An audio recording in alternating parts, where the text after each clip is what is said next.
Hi and welcome to this week's Three Legs Four Wheels F1 podcast. It's Paul here with Sean, Chris, and Lee.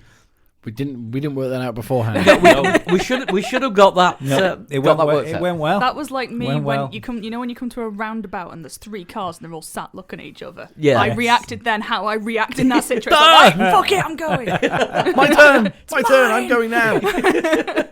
Have you noticed how whenever you do that, there's always one twat that then goes, "Oh, I should have gone," and then goes and then looks at you like you've done something wrong. Yeah. Thing is, if you all go around the roundabout, you should technically be able to leave the junction at the same time and all be fine. However, nobody here goes around a roundabout; they all go over them. Mm-hmm. Yeah, and also 50% of people use indicators. Yeah, yeah. Just that's like, a high percentage. That's a high That guess. is generous, I think. just like a Haas driver whose name will not be mentioned decides not to back out of making a pass when there's no actual road in front of him and another car. I mean, his name Pretty will be much. mentioned. His name will be mentioned, yes. Because That's kind of what we're doing here. we're reviewing the Singapore Grand Prix, and Haas are the first team. Williams are the first team. Williams Yes. Williams are the first team. I'm starting to think Senior Grosjean should have backed out years ago. We will start with Williams, and we will start with George Russell's first ever DNF. Unfortunate. Shouldn't have happened either. No, he was the fastest man on the circuit at some points during yesterday's race, and I know that sounds strange. Some people are now questioning how is that even possible. But him and Hulkenberg were trading not fastest laps, but Fast laps. Fast laps as they were made their early pit stops and they were making their way back up to the pack. They each had clear air. It shows how slow the front runners were going. Though, Yeah, they each had clear air and were doing laps roughly 1 to 2 seconds faster than the leading cars. It just seems very strange that the main strategy was just hold everybody up. Well, it's because the front. medium tyres couldn't make the rest of the whole race. You lost too much time in a pit stop, so they had to babysit the soft tyres until they could put the mediums on at a time where hards, they were going to... Nobody went for the mediums in Oh, the end. hards. It was all hards. But to make it to the end of the race.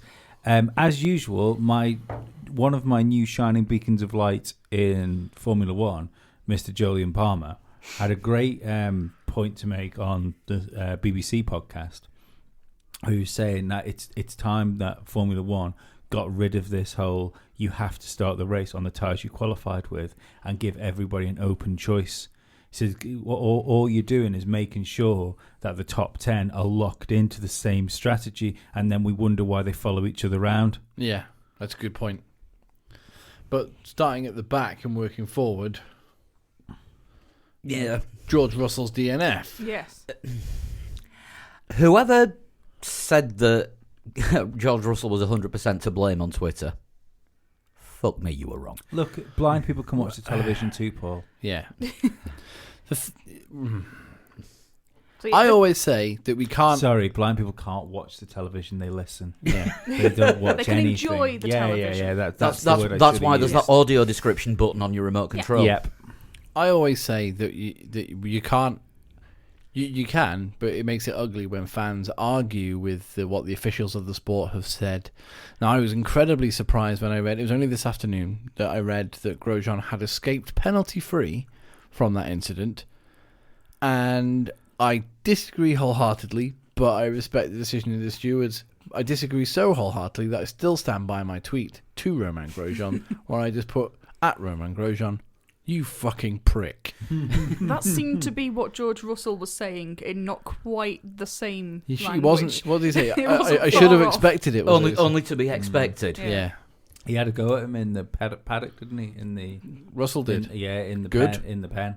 Good. Was Was that caught by the media? No, it was photographed. I don't know if there's any video of it that hasn't surfaced yet. Anyway, but it's got Grosjean sort of stood there and when someone knows they're getting a bollocking, they're trying to look semi-casual about it. Yeah. He's got that sort of stiff but casual look of it, and George Russell is doing the standard hands up. They're now Formula One cars stance. Well, yeah, hands as cars. Yes. Yeah. Like the old Hakkinen Schumacher thing. Yeah. But how embarrassing must that be? What was it? Mixing the shoulder-high invisible decks. Yeah. How embarrassing must that be, though, when you're what's Grosjean had in Formula One now? 10 years. Yes. 10 years, and you're having the fucking riot act read to you by a guy which is halfway through his first season. Yeah. Silly Haas. Silly Haas. Can we take a moment just to say what the fuck are Haas doing for next year? We Just will keeping them later. It's on the list. Yeah. I know. They are totally standing still by re-signing those two drivers. They could have looked like rock stars. But right now they look like like fucking one, wankers. There is a conspiracy theory already that Netflix have paid them to keep Grosjean on because it will make good TV. I don't think it makes good TV. I want to see people racing. Well, no, for Netflix, not for F1. I don't give a shit about Netflix. It's the most I've sworn in the opening few minutes of a podcast. I do apologise, listeners. It's because it's night now, because it's like autumn and shit. It's like Welcome to Three Legs, Four podcasting Wheels. after dark. After dark. It's okay, I'll probably get blamed. You'll be fine. Nah. No, because you keep slagging off Charles Leclerc, and Dan keeps getting the blame. Dan keeps getting Someone heat. keeps ripping into Dan. Dan hates Charlotte. Hates him. Like, sometimes I think, God, Dan, stop it. He's a future world champion. Classically. I'm going to start calling you the anti-Oasis because you have changed your tune. Going back to I Williams. need to clear my name. The last podcast I did and the one before it, I fucking said that we shouldn't count Sebastian Vettel out. Wholeheartedly, I've been the only one backing Sebastian Vettel The for a comeback. only one on the entire Apart from planet. in Only your one in the prediction, world. apart from your prediction before the race yesterday, when you said that his crash was going to cause the first safety car. Oh no! Well, that's If you say every possible outcome, you will definitely be right. Right. I didn't believe that. If I'm honest, I did. For the benefit of anyone that can't see this, which is everyone apart from the four of us, Lee is now sort of standing a little bit stiff, but a little bit casual, like he's getting a bollocking. On our predictions, didn't I have Vettel on the podium? I don't know. We'll come to No, we'll come you to that had in a bit. Albon, I think. I did have Albon, didn't I? That was a shame. So Kubica then. Mm-hmm. Did okay, actually. He Robert said Kubica. in his press stuff afterwards, he said like 2 years ago wouldn't have been able to do that race. No. Did I No, he hand... wasn't in Formula One. Well, no, but physically. No, but I gave Robert Kubica the Driver of the Day award in the blog room for passing Kevin Magnussen on genuine Yes. pace. Legitimate pass. A legitimate pass, genuine pace. He passed Kevin Magnussen I think towards the that end of the says race. more about what happened to that car I at was that going to certain say, point I of think the it race. might be more to do with the plastic bag, but Plastic bag? Kevin Magnussen got a plastic bag stuck in his front wing, which is Oh, why he did had he? to make the second pit stop. Right, wow. because It was bollocks. Well, it doesn't matter. After the pit stop, Magnussen was ahead. Kubica was behind, and all of a sudden, Kubica passed him. But I noticed that after that, I don't know whether it was because of the pit stop or what, but he just didn't seem to be able to get heat back into the tyres and he just went backwards, didn't he? So because of Williams have inadvertently shown us this weekend just how poor a decision it is to keep on those Haas drivers. Kubica passed Magnussen. Yeah. Grosjean was involved in what probably the worst deliberate accident I've seen since Schumacher hit Hill in '94. Worse than Schumacher hitting Villeneuve in... No, Only the one worst, car- worst deliberate accident is Sebastian Vettel driving into Lewis Hamilton and Baku. There was That no, was but a- no cars retired from No. that. No cars retired. In my opinion, and people may differ, but in my opinion, Grosjean was behind George Russell going into the corner. Sean, you'll be monitoring the Twitter account tomorrow while you're at home and I'm at work. Good luck. Thank you. I look forward In my to it. opinion, Grosjean was behind going into the corner. Grosjean was still behind going through the corner, and was still behind coming out of the corner. He should have given up, and he didn't. He caused the Of course he accident. was. Of course he was 100%. behind. Of course he was behind coming out the corner because he hit Russell on the back wheel. Exactly. There was no point was that Romain Grosjean's overtaking opportunity. Not a single point. Yeah, can't argue with that. If there's a gap, it was the Senna thing. If there's a gap and you don't go for it, you're any longer a racing driver. There was never a gap. No, and the funny thing was, anyone that because that if I'm at the right part of the circuit there, anyone that tried an overtake on that part of the circuit was Cutting back. cutting back and Yeah. going on the inside. Hulkenberg did it to great effect, didn't he? A Yeah. few times Mhm. during the race. There was one point where, we're not talking about Renault yet, there's one point where Hulkenberg was net leading that race. That's how bunched up everyone was. Yeah. Sadly stuck behind. Oh, yeah. Grosjean Roman ruined that Grosjean. for us all. I think we've just come up with the anti-driver of the day, haven't we? Anti-driver of the day is putting it leniently. It is strange though, isn't it? Because like over the last couple of races, and I still kind of stand by this, that I think both drivers should be replaced. But if you were to squeeze the talent out of both of those drivers, you would get a fuller cup from Roman Grosjean. I think there's more natural talent and a faster person in him than Kevin Magnussen, but everything's relative. It's still a cup half empty Yeah, rather than yeah, half yeah. full, though, isn't it? I would sign Magnussen over Grosjean. But the thing is, you've got Grosjean there that's done well over the last couple of races. You know, since they moved him back to his old spec car and stuff, he's had some good races. The minute they sign him, he starts crashing into people again. No, as soon as the pressure's off and he knows he's got a deal in his pocket, he's fucking shit. I'd argue that he'd be shit all of the time. Oh yeah, but I But mean, he did this there's last varying year levels. as well, didn't he? He Yeah. was shit for half the season. I'm so angry. Got a I've few got good hot. results. It was like just enough to make it so that they have to keep him Yeah, in. you are. Glasses are off. Glasses a hoodie are off, is off. The hoodie's coming off. Yeah. T-shirts coming off. Oh my word, a thong. Did you have some buffalo cauliflower before you came round? No, I just talk about Roman Grosjean has boiled my blood. Angry's up the blood, does it, Grandpa Yeah. Simpson? It does, yeah. I think you'll find Chris's buff for all the cauliflower. Tell you what, just say racing fan. Thanks, We'll, Lee. we will do Haas. K-Mag with his many pit stops in 17th, and Grosjean with an undeserved 11th. Yeah, okay. And the fastest lap for K-Mag. K-Mag with the fastest K-Mag lap did for the get second fastest year lap. running. Yeah, he did get the fastest lap. And of course, that means that is the first time this season that nobody's got the fastest lap bonus point. I had a fucking fiver on Kimmy for the fastest lap. We did have one person on the prediction game with the fastest lap for K-Mag.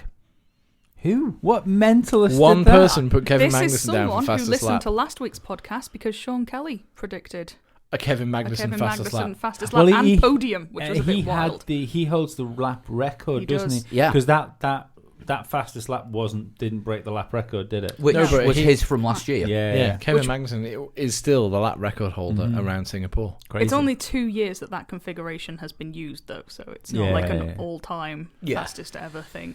And Yeah, now it's yeah, turning it into is. the fucking Tour de France because of tyres.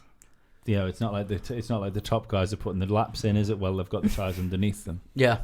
Save it all for the end. Yeah. And no one had a free pit stop to do it at the end anyway. No, for Because once. it was too bunched. Too bunched, too many safety cars. Because of all the free pit stops that everyone was getting earlier. Yeah. Haas didn't look like rock stars No. once again. Do you hold any weight to these to stories, tweet about them selling out to? Was it Saudi backers? No, next. Do you know? I wholeheartedly believe. I think that it's a sponsorship that's deal going or on. something. There's a sponsorship deal that is French, which is apparently why Grosjean has been kept on. I don't. I as bad as story is. L'Energie du Riche. I believe that they're trying to sell a team. Oh yeah, I I think they are, but I think they've gone French rather than Saudi is Yeah. the general rumour. It's a shame if we lose there because we were all quite happy about like getting an American team on the grid. It'll be a shame. It'll be a shame for the US Grand Prix as well if they lose there. Yeah, I think the American grid team. does need an American team, and We need an American driver, if I'm Haas perfectly could honest. do with American drivers. We were watching the IndyCar finale last night, and there was a large number of drivers on that grid that would do a good job in Haas, better than the ones that they've got. I mean, even not necessarily even an American driver, but a driver who's well known for his talents in North America. Yeah, somebody like Scott Dixon or Will Power. Yep. Well, or Patrizio Award is obviously the one Red Bull are going with. I suppose the difference is because Indy's so tight, you know, and it's quite a bunched up field. Would you leave? Well, bunched up field, Max Chilton. Yeah, but would you leave a competitive Indy seat to go to what I think Haas is the worst team on the grid? right now. They are Williams are going forwards. Yeah. Haas are not. In that respect, they are the worst team on the grid. And it's not like they've fallen backwards because they haven't like developed or something like that. They're falling backwards because they don't know how to work their car. And we want them to. This oh is yeah, the thing. absolutely. Don't like anyone being at the back. No. Like constantly. I mean, obviously somebody has to finish last. Yeah. But I mean, a couple of years ago, when it was Sauber finishing last all the time, we were like, "Oh, come on, Sauber, get it together." And then McLaren and then Williams finishing at the back all the time. It's like, oh, come on, guys, get it together. Now Williams are getting it together, and Haas are now falling into that longevity of last place. Don't like it. But there just seems to be something worse about a team that can.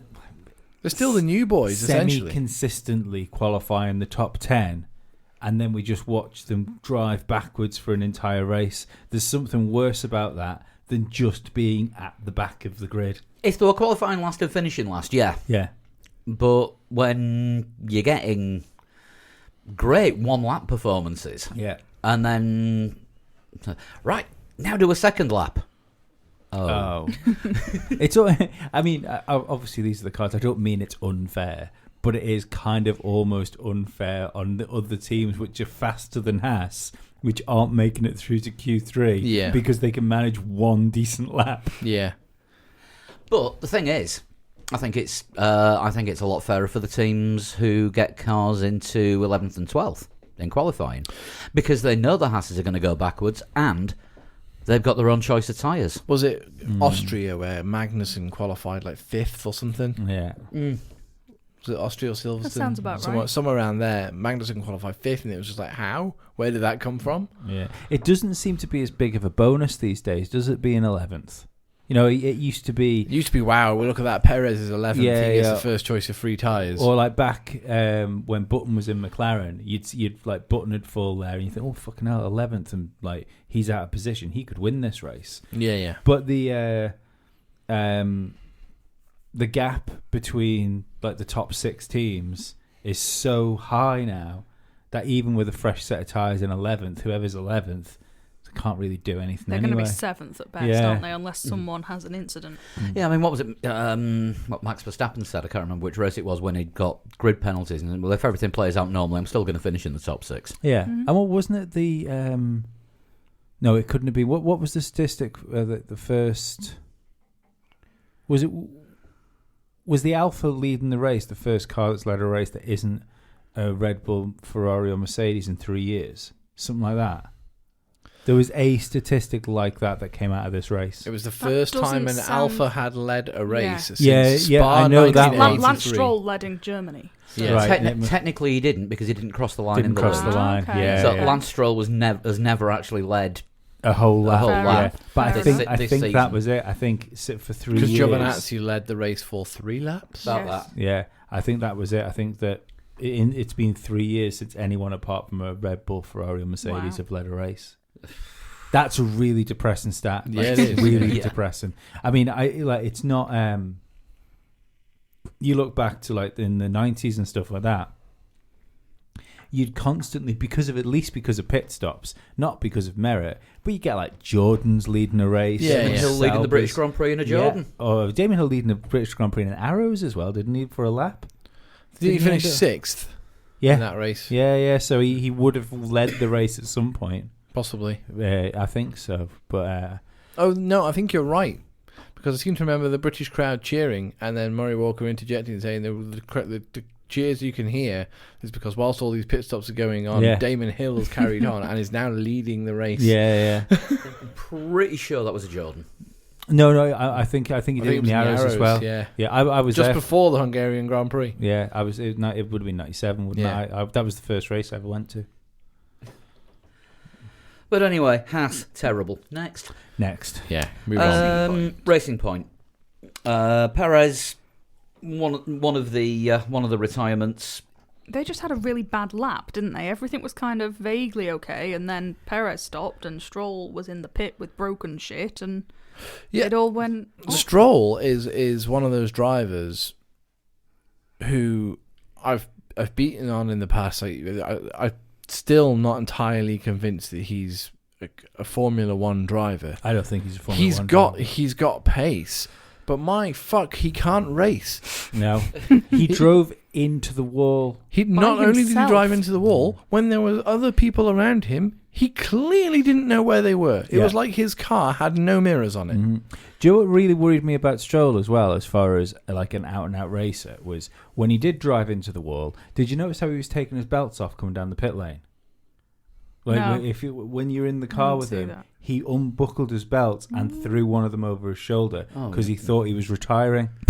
Oh my god. Now, I'm not being funny. When have you ever seen a driver, no matter what position they're in, come into the car drivers have come into the car with broken suspension and still sat in the car because there might have been a chance for them to go back out again. Mm. But he just didn't want to race anymore. It's not the attitude for a sportsman of any kind. No, completely missed that. Mm-hmm. I missed it. I wouldn't be surprised if you got a retrospective penalty for that, if that's the case, because that's a safety issue. Yeah, I don't think you're allowed to poodle about at 60 kilometres an hour and not belt it in. Surely. Yeah, absolutely. I mean, you get drivers do it at the end of the race, though. You know, you've had drivers like unbuckle themselves. Yeah, coming into Parc Fermé when Yeah. you're slow and Yeah.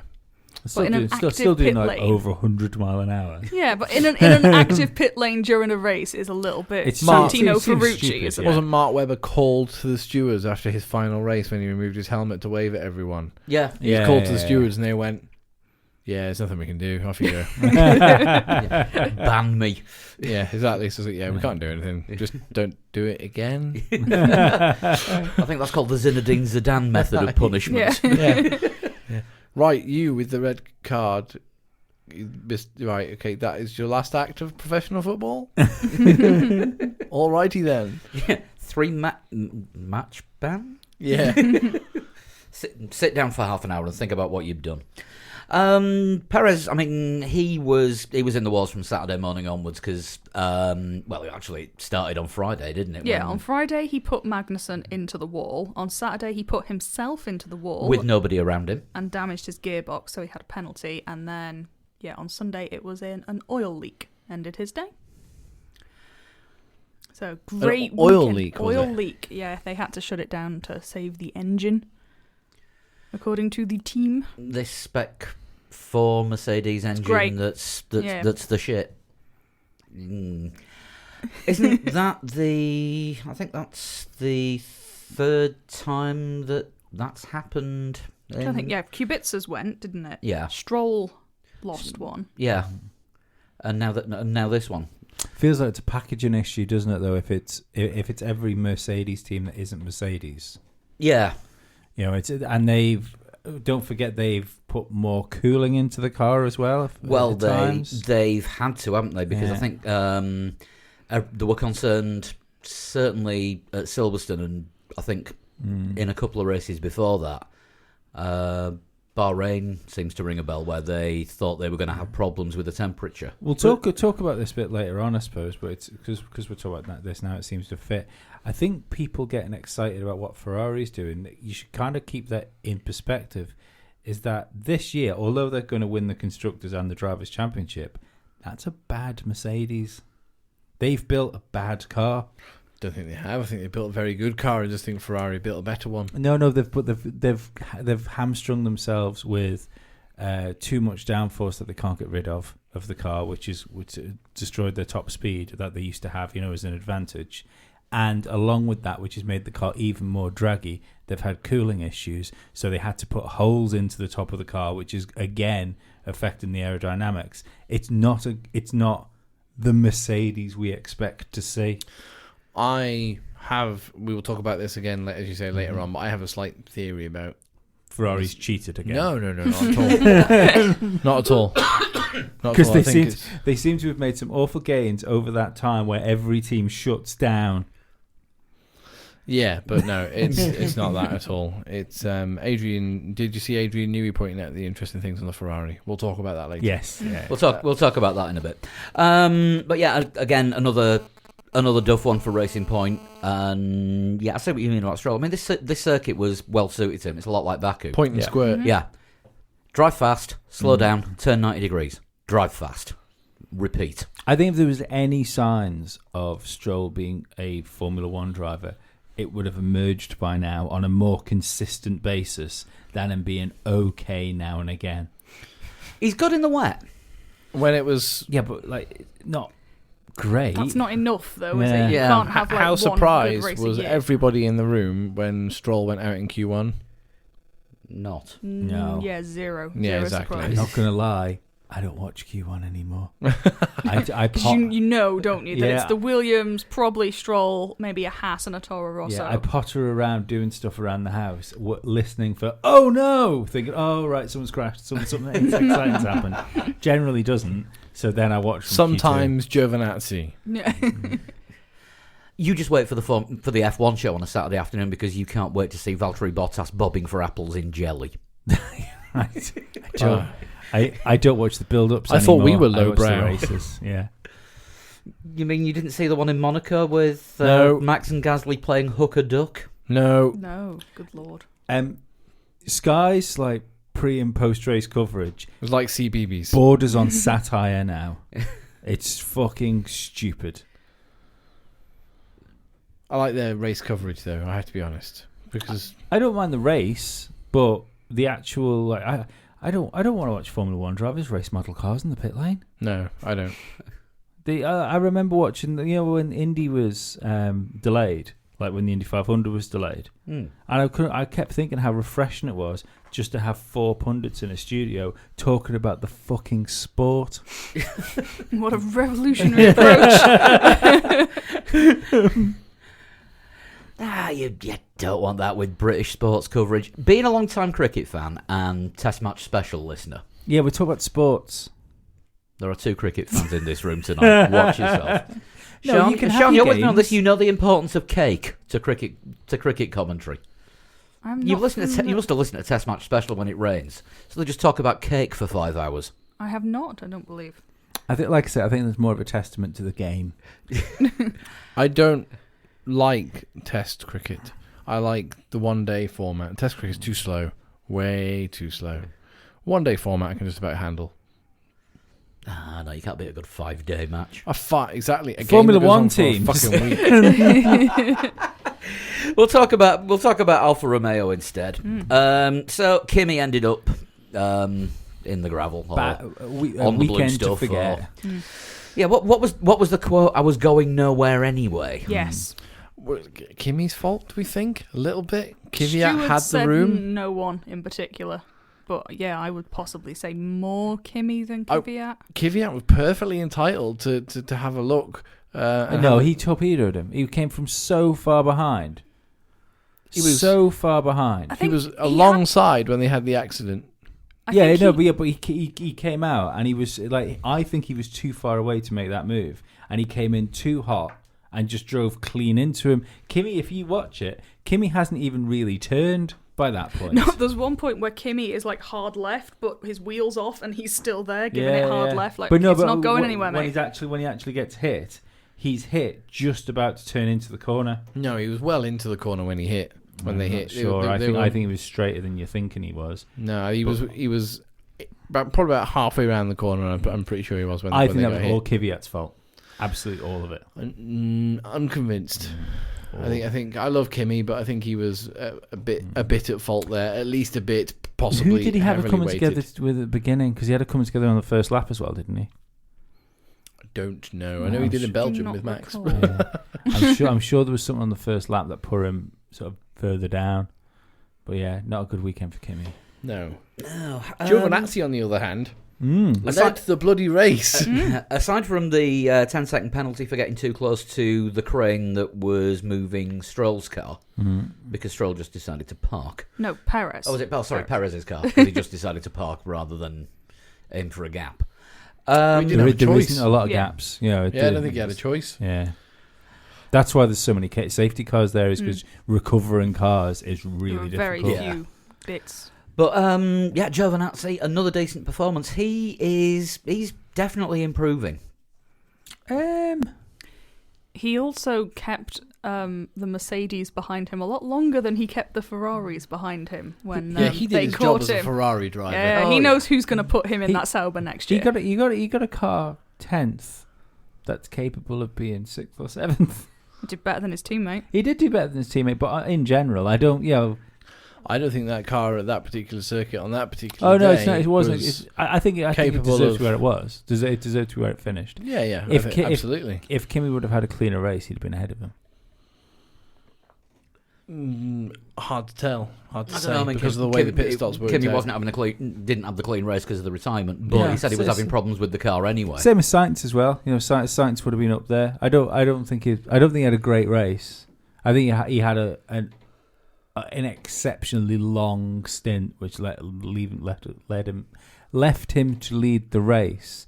I'm still yet to be convinced. I think he will be in the car next year, but I'm still yet to be convinced that he should be. Giovinazzi. Yeah, he's got more work to do. Yeah. Oh yeah, I mean he's a long way from the finished article, but he's definitely a lot better than he was at the start of the season. But I don't think he'll ever get there by the looks of it. Like I say, you can usually see a spark or something in people, but him and Stroll, I don't think there's much between them. I'd say he was a better driver than Stroll. Oh, he's a better driver than Stroll, but I don't think there's much. He's closer to Stroll than he is to Lewis Hamilton. But I don't know. So's Hulkenberg. Yeah. And look how much you rate him. And we will do Renault next. Mm-hmm. Hulk, bad start.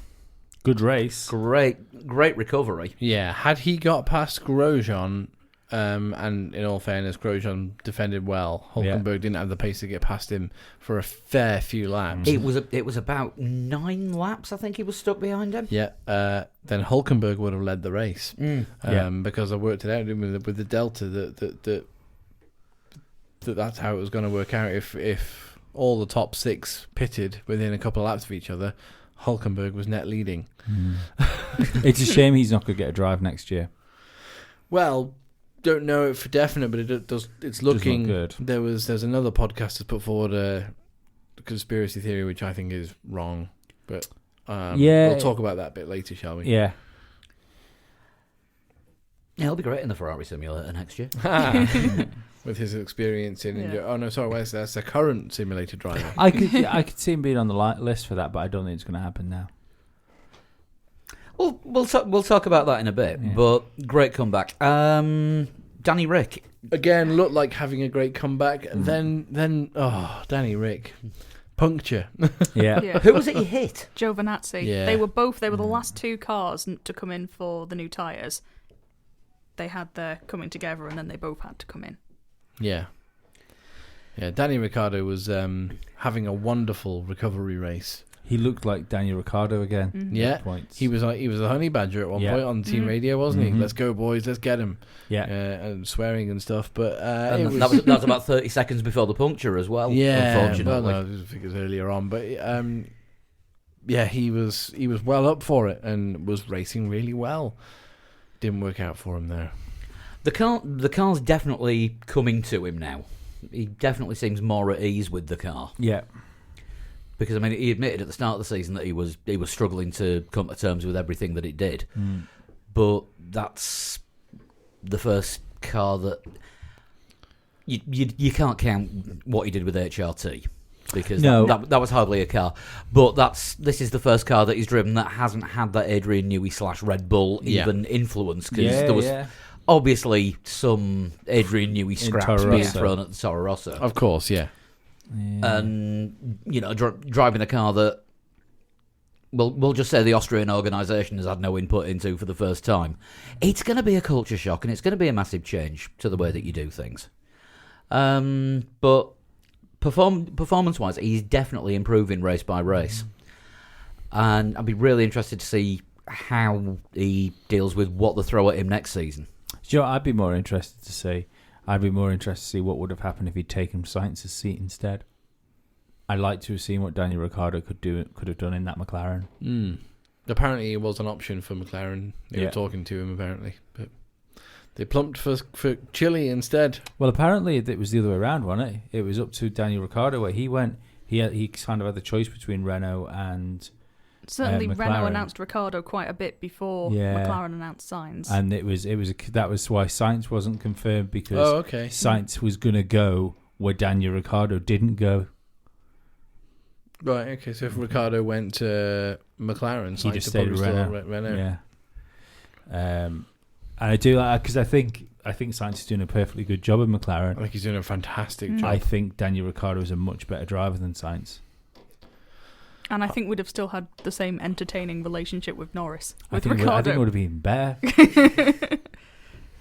I mean, you were saying they were in the Thursday press conference together, acting like a pair of naughty school kids when they weren't being asked questions. Yeah. I think that was the thing, though, because the other people in the press conference were Grosjean, who'd just been announced as staying at Haas, Kubica, who'd just been announced as going from Williams, and Hamilton. So no one really cared that Norris and Ricciardo were there. Yeah, I suppose nobody had anything interesting to say, did they? Yeah, they had no serious questions thrown at them. They were just fannying about on the end, which is more entertaining, really. Given your average F1 press conference these days? Hell yeah! Right, Toro Rosso next. Kvyat in 15th and Gasly in 8th. Wonderful race for Pierre Gasly. Kept Alexander Albon sort of within, not striking distance, but I'm sure he could definitely see him on that long straight. Yeah. Thinking, that's my car, I need to push to get to him, need to get him, and that would have spurred him on. But he had a Lando Norris in front of him who wasn't going to move. And Gasly, of course, one of the only driver, I think, who started on hards. Yes, he was. And it went from hards to softs. Yeah. Rather than hards to mediums or mediums to hards. Hung those tyres out for a hell of a long time. But he was the only driver to have soft tyres on at the end of the race, which was a worry. Apart from Magnussen. Of course, yeah, sorry. Because Magnussen stopped to get rid of the plastic bag. And I do that's when he put the softs on, because that's all he had left. It was worrying for Lando Norris that he could quite easily zip past him on the soft tyres, but he didn't. Regardless, a wonderful drive for Pierre Gasly. Had he got past Norris, we might have been talking about the fight, the enough closing laps between Albon and Gasly, and that would have been some sort of crash. Well, no. 5th place for Lando. If I can't have the car, no one can. Do you think this is what this is proof that Pierre Gasly was brought up to Red Bull too soon? He's adapted. Remember that he hadn't driven the Toro Rosso car, much like Albon hadn't driven the Red Bull. He's adapted to the Toro Rosso probably just as well as Albon's adapted to the Red Bull. But he's driving the Toro Rosso a lot better than he drove the Red Bull. Yes, he is. Yeah. But Albon said himself that the Red Bull Ultimate is a faster car, but it's more difficult to drive. Yeah. So, if he's doing better in the Toro Rosso and it's easier to drive, that does suggest maybe a skill deficit. Do you know what I mean? For when moving up to a top team. Yeah. I thought it's more of an adaptation thing, and I think I said this when Gasly was still at Red Bull, that he's not adapted to the car as quickly as he should have done. No. Like we were saying with Danny Ricciardo before, it took him a little while to adapt to the Renault. Yeah. Yeah. Now he's adapted to it. Now he's not this race particular, but now he's starting to put Hülkenberg away quite consistently. Yeah. Whereas early season we were like, is Hülkenberg brilliant or is Ricciardo not as good as we thought he was? Yeah. So I mean, it was just a case of adapting to the car. I don't know if he's done enough to warrant going back to Red Bull yet.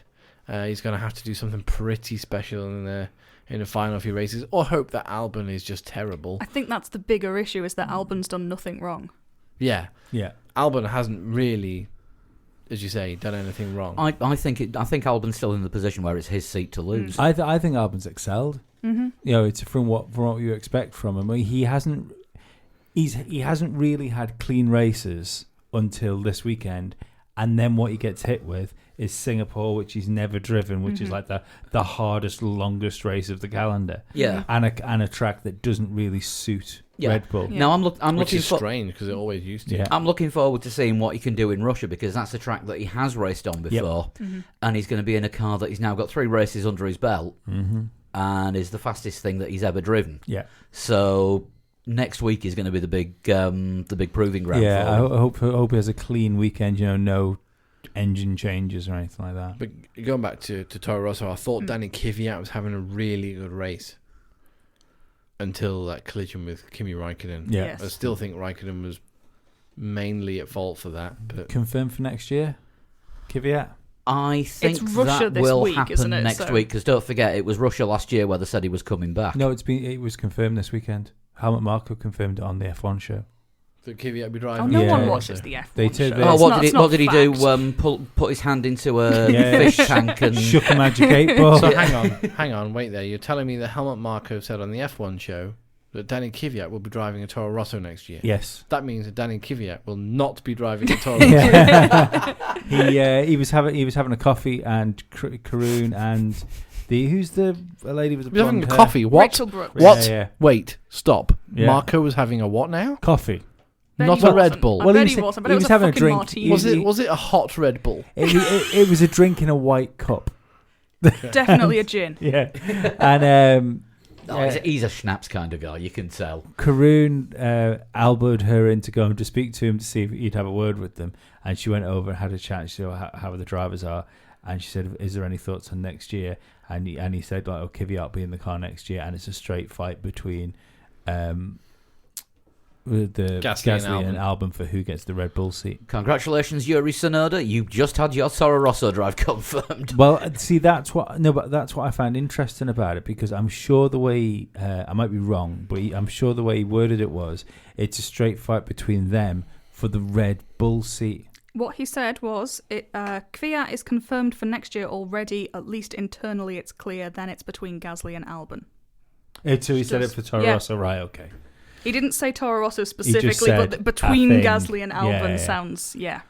But it does make me wonder whether they've got an idea of putting somebody else in the Toro Rosso, and it's whoever doesn't make it into Red Bull might have issues.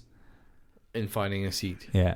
I mean, I think the only... Hulkenberg goes to Red Bull. No, No, it's not- Christian that's not Horner happening. said No. from the pit wall on Friday, he said that they're not particularly interested in Hulkenberg. Fair enough. Kvyat's will do well there though, because if he's in the car for next year, he will get a year extension for 2021 if he doesn't fuck it up, because they're going to want somebody experienced in the car for the new regs. There's a damn good chance. I think pretty much, unless something major happens with a top driver moving around, like Vettel. championship wise, Yeah. moving for 2021. I think whoever we get next year, you're going to see a pretty static grid going from next year to 2021, Except in Mercedes. except Mercedes. Well. No, that's what I mean. Apart from the big teams, which might plug someone in because they're thinking of championships, not just sorting a car out. Yeah. Yeah, from a development point of Yeah, view, you yeah. need to know something if everything else is new and the driver is... I mean, I suppose when you've got Mercedes as well, if they do get rid of Bottas for 2021, it's not like they haven't got like one of, if not the best driver on the grid as their experienced head. It's not the end of the world, Yeah. is I mean, it? they'll probably is- be okay. Yeah. I mean, this is bad news for Jack Aitken, because when he wins F2 next year, then he's not going to have an F1 seat to go to the following year. No. Where are we next? Oh, McLaren. So, McLaren. Carlos Sainz had everything ruined on the first lap, basically. Yeah, he could have been in a position that Lando was in. Yeah. Would have been interesting to see them two race as well, because Lando seemed to have the legs on Carlos all the way through the weekend until Q3. Lando said himself that Q1 was good, Q2 was better, Q3 just made too many mistakes. Yeah. But in what was it? His qualifying lap in Q2, he was 200ths away from Vettel and the Ferrari. Yep. Yeah. It was a tremendous lap. Absolutely. Sorry everyone for that earthquake. I've just kicked the table. That wasn't my vape falling over, by the way. No, it was me kicking the table. I am sorry about the thunderstorm that you just heard in your ears. Unless Paul's edited it out, in which case, no apology required. It's going to be a very swift I'm editing looking job. at the file, it doesn't look like it's particularly clear on And there. it's going to be a so- very swift editing job tonight. I've got work in the morning now. There is that, yes. Yeah, full-time worker, Paul. Lando Norris impresses me with every race.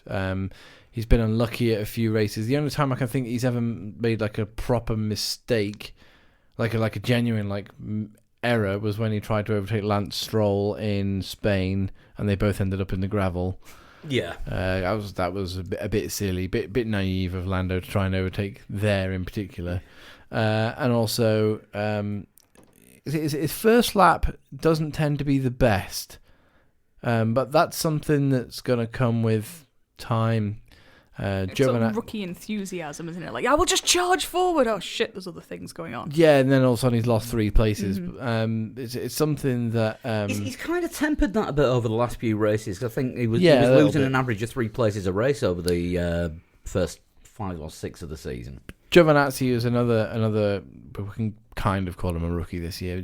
Who he was doing something similar, but he's sorted himself out for first lap. You don't notice it so often now because he's not nearer the front. But Lando Norris has shown himself up against Carlos Sainz. Given that Carlos Sainz, how highly rated Carlos Sainz is, showing himself very well, and showed himself brilliantly in the race as well. Right, the car was in the right place, as I was saying earlier. At one point, it looked like the top 6 had skipped away from the rest of the field. You know, when they eventually bolted a little bit before the stops. Oh, well, that's it. The gap from Albon to Norris was like 4 seconds, 4.5 seconds.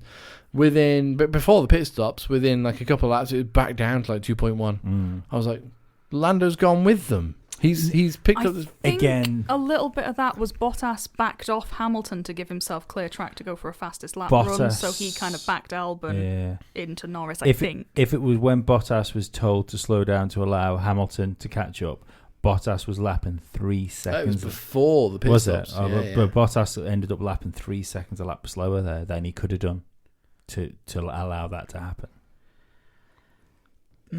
But I mean, Lando was hanging on to the back of the top 6, yeah. although they were going slower. Again, with the difference in pace, he was probably flat out, and they were exactly. And I'd argue that if they didn't, because they started fast on the first lap. And if they weren't considerably faster than Lando, then he wouldn't have there wouldn't have been the gap there for him to go that fast to catch up. Yeah. Do you know what I mean? I mean, what was it Sean said? I think it was on about lap 4 or 5. The Leclerc's last lap was 11 seconds slower than his pole lap. Yeah, Jesus. It's crazy. But as far as McLaren goes, though, when you actually look at it, they still have, like, over a race distance, they've still got like 30-odd seconds to find, haven't they? They have, but remember Red Bull had that, was it beginning of last season? Yeah. I'm not saying it's findable with the right fix. So much better than where they were. I'm going to say compared to how they've been since the Honda lump went in the back, and to be honest, last season of Mercedes. Yeah. They've come a long way. I think they've now sort of shed everything that was the end of the Ron Dennis years. I'd say McLaren were in a better position the last year of Mercedes, weren't they? They were in a better position they're in now. They won a race that year. At the start, they had a podium. They had a podium. Didn't Jenson Button win Brazil that year? No, it was the last race was it the year before? Was it? Yeah, they started all right that year and then just gradually slipped further down. And the only podium they had was in Australia. So, but I think we'll see a McLaren podium in the next 2 years. I should fucking hope so. I think if they don't score a podium in the next couple of years, I think McLaren are going to be in a bit of bother, really, because it means they'll have hit a wall somewhere, on their trajectory. What was the last race to not feature somebody other than Red Bull, Mercedes, or Ferrari on the podium? Germany. Of course, yeah. Yeah. Before that, Baku the year before. Baku the year before. Yeah, when 2018 Stroll Baku. was on. No, it was Perez. Perez. Stroll the year before. Stroll the year before. Yeah. It's not quite as bleak, but no. But generally the podium is locked out by the top 3. Unless it's something properly wild. Unless real shenanigans. Yeah. It's usually something in the top 6, isn't it? Yeah. I meant by top 3, I meant top 3 teams. Yeah, but the podium's generally locked out by the top 3. Yeah. Revolutionary statements. To finish first you've got to finish first. And to finish second, you have to finish behind the man that finished first, but ahead of everybody behind you. Second comes right after first. Yes. And to finish, anyway. This is the shit that pulls the listeners in right here. It's quality analysis. Thank you, fake Ted Kravitz. Right, Red Bull next. Albon in 6th, and Verstappen. You have Mercedes. Oh, sorry, next. we do have Mercedes. I'm not used to doing Mercedes this Nope. early. Yeah. No, Mercedes. Hamilton 4th, Bottas 5th. Now, we all thought that was not going to be the case. There was going to be at least one Mercedes on the podium. Mercedes lost the race, but They got it wrong. Yeah, because they should have pitted Lewis early. They were chasing, and they didn't race. They didn't do the race like they were chasing. They did a Ferrari. They Yeah. waited till somebody else did something, Yeah. and then reacted to it too late. Did you see the pit interview with Hamilton at the end, where when he radioed in and said, "I want to undercut them"? Yeah. It's because he'd already said Yeah. at the before the race started in the debrief, or not debrief, but in the Pre-brief. pre-brief. He'd briefing. already said that he thought even if they landed him in traffic, he would prefer to try the undercut than the overcut, and they vetoed him and said no, like we're gonna go this way, and Hamilton was right. Yeah. And that's going to hurt. Yeah. Yeah. Also, for once, we didn't see Mercedes' usual pit lane shenanigans. Or No. they didn't show them on TV. They were getting tyres ready and all of a sudden they were making pit stops. That's not the way they've been running this No. year. I wonder if someone's had a bit of a word. Wouldn't surprise me if Michael Massey had said just I think quit it. when they've come out to do this pit stop, I think they've genuinely, when they've gone to the pit, they've genuinely had an intention of pitting one of the cars. I don't think they were faking it. No, I'm sorry. I think they are invoking the spirit of 1994 Benetton. Maybe, I'm not sure. I mean, there'll be don't think radio so. and pit button evidence to Yeah. confirm or Yeah, deny. yeah. But Oh. I suspect they may have had a quiet, all right, we know you've been talking about it over the radio, but... Yeah. Time to box. Ahem. But they didn't seem to know what they didn't seem to know when to pit them, and that's a bit worrying. And realistically as well, like they had the fastest car. I think Lewis Hamilton in a Mercedes was quicker than both the Ferraris if he'd got in clean air. Yeah, I think Bottas did have fastest lap up until the point where Magnussen obviously came in and put the new tyres on, so it was Yeah. the fastest car. But like you Bottas say. was dropped again, wasn't he? He was by the top three. I think he backed off late on to have a stab at the fastest lap. Oh no, but I mean at the beginning of the Or at the race, beginning. he was dropped. Yeah, a little Yeah, bit. they were pulling away a little bit, and he was struggling to keep up. Yeah, I think that's a bit unfair. I think he was...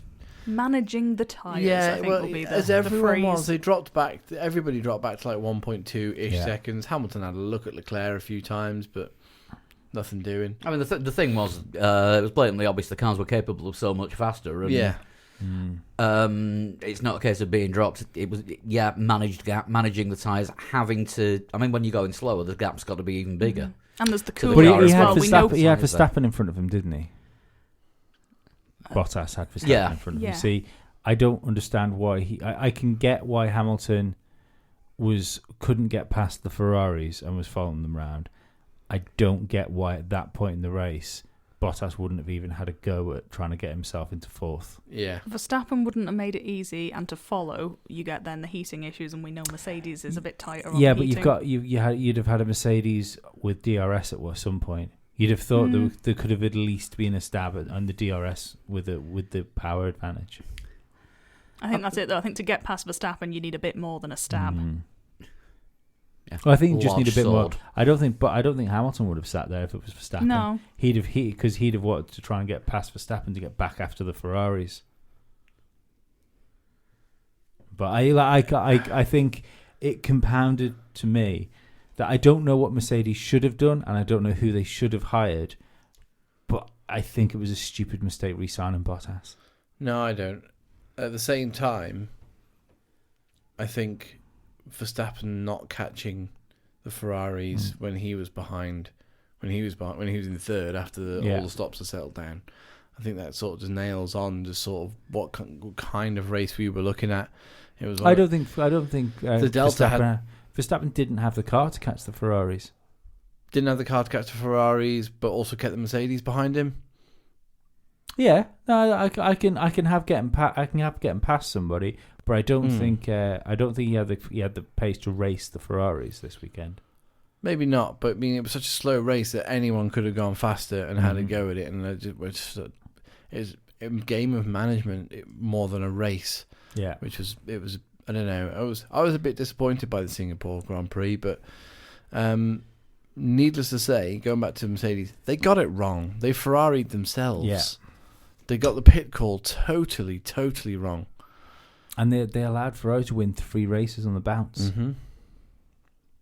So, see, all I can think here is I know people are moaning about. Are we going to do everybody now? We're going to do the Ferraris and Mercedes and Red Bull all together. Well, can do. Red Bull and Ferrari are the last two teams. They will to come talk next about. on the order. I can't help but think for Mercedes that I kind of think this might fix Vettel a bit. You know, it's the we'll see in Russia whether it has done or not, and if it does, I think Mercedes are in trouble because I don't think they will next year. If you have 2 drivers on form in Ferrari, that's the Constructors' Championship. Here's my theory that I was talking about earlier when it comes to Mercedes, and I did mention this in the blog room yesterday. What if Mercedes have been ballsy enough to go, you know what, lads? Don't think even if the Red Men win the rest of the races, not going to catch us because we'll still pick up enough points to be champion in both situations because we sewn it up early doors before the champion. Fuck this year's car. All resources on next year's. I think you're probably right. I think they're probably doing that. Yeah. And we know Ferrari are still developing because they brought like a new floor. Yeah, very different looking. Adrian new floor. Newey pointing it out and basically telling the cameraman where to look. Like if you just look to the front of the nose there, they got an interesting thing which obviously gives them a bit more downforce on there. And Newey understood it because of course he understands aerodynamics and he understood exactly what Ferrari had done. He's almost as good as Scarbs. But if that fix has given Ferrari decent downforce for the for the slower corners, then we do have an actual races on our hands for the rest of the season. Which is great. I think we will do because they've won on 3 different circuits now.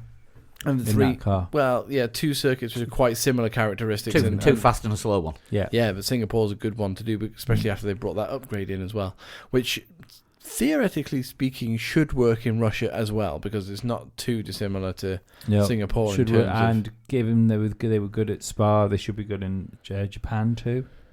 Maybe Japan's a bit of a mixture of everything. Japan's tight, twisty, and fast at the same time. Yeah, that's where, strangely enough, it's kind of where I expect McLaren to do very well. But yeah, we'll see. The rest of the season is looking interesting. I mean, yeah, even if the championships are sewn up, let's have some decent on-track action between now and the end of the year. Yeah. You know, if Mercedes doing nothing and just sitting back and saying... They won't be happy by not winning races and finishing 4th and 5th. They won't be happy with that. But the long and short of it is, Hamilton extended his championship lead again. Yeah. Well, this is the funny thing, isn't it? Like he's what? 80 points ahead of Bottas or 60 points ahead of Bottas? 65 points, something like that. And you said 100 points ahead of Leclerc. He was 102. Leclerc being second in the race would shorten that a bit. And 8 points or something. Something like that. I would argue this is Hamilton's worst year in Formula One. Certainly his worst year for qualifying since 2008. He was better in 2016 when he lost the World Championship. Than he is. He was better in 2016. He had a different rival then. He hasn't really got anyone near him at the moment.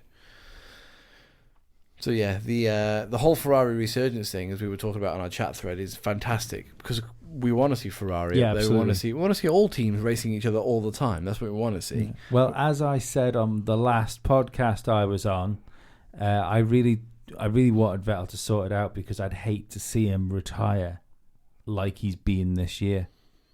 Do you know what I mean? Nobody wants to see somebody retire too early.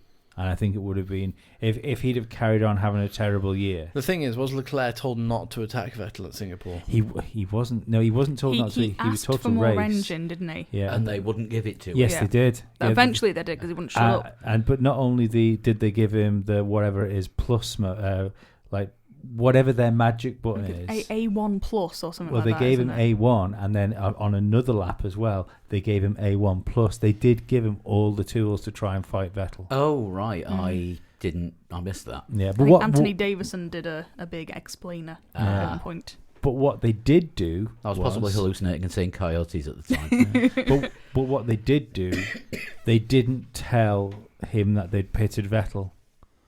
Well, when Vettel was putting that crazy outlap together, because there was something else I saw was saying that the predicted time he could have made up on his outlap that the computer came up with was like 2.2 seconds, and he made 3 seconds up on his outlap. I do remember it saying there was Yeah. a 74% chance of Vettel at Yes. one point. Yeah. Doing what? One of our favourite graphics. But they didn't It tell. says an overtake underneath. It But does it's a say really overtake. small print, so it does just look like it says however many percent chance of whatever driver. But they didn't tell Charles Leclerc that pitted him. So you didn't have a chance to do a fast in No. lap. The only thing I would say with that is when they did tell Charles Leclerc to push, the tyres had gone, if you remember, because he tried pushing and they didn't actually go anywhere, did they? Is this payback for what he did in qualifying in Italy? I think Possibly. I think it's payback for quality for what he did in Italy. I think it was just reminding him that he's a Ferrari driver and he's not a Charles Leclerc driver. Because he did say we talk after the race. Yeah. Which, to be fair, I don't think will do him any harm. No. Because you do still have to remember that you are part of a team. Just so everyone knows, yeah, if you're a Ferrari fan and a Charles Leclerc fan, you can now not complain about Lewis Hamilton crying over the radio. That's something you're not allowed to do that anymore, because Charles Leclerc cried more than a school full of children that had Barney murdered in front of them. That's Grosjean levels of whining. He wasn't quite up there. Yeah, what was it? Your tweet from 20 minutes in. 20 minutes 20 into minutes FP1. into FP1, he was bitching about something. Yeah. Can't remember what. It wasn't anything important. I think the other thing to remember as well is that Ferrari still believe that Vettel is owed a race win from Canada. Yeah. So the other one as well, which you can't get past, is Vettel's had terrible fucking seasons so far. He's got himself in a load of scrapes. He's not been driving well. It's not in Ferrari's interest as much as it's entertaining for like Charles Leclerc fans and other Formula One fans. It's not in Ferrari's interest to crush one of their drivers. No, absolutely not. If they have the opportunity to try to engineer the best possible way they could to help Sebastian win a race and maybe help fix his mental state, that's a positive thing for Ferrari. It's not like the old days where Barrichello gets brake problems with 3 corners to go and has to pull over. Oh no! Sometimes I think they ran a book on whether like he'd just walk out of the garage and end it all. By it all, you mean his career, right? Yeah. End all his ties with the team. Yes, Just, yes. Just put a concrete helmet on and jump in the lake. Powerboat racing. Interestingly, Nico Rosberg thinks there will be fireworks internally at Ferrari after God. this. No, there won't be fireworks internally. at Something Ferrari that after begins. this. Yeah, but what's Nico Rosberg's idea of fireworks, though? It's the one with a lighter. But to be fair, he knows all about it. He knows all about teammates not getting on with each other. I was going to say, what burns with a beige flame? Yeah. I think there would have been a discussion. No, yeah, but I think exactly what we just said before. Some Leclerc will have gone in there and what the hell, guys? Why did they do that? And they'll be like, remember what you did in Italy to him qualifying. So you'll sit down and remember that this is your first year in this team. I think the other thing to remember is as well, if they'd pitted Leclerc and stuck him into the same gap that they stuck Vettel into, yeah, then Vettel would have pitted around the same time Leclerc did, and he'd have come out about 4th or 5th.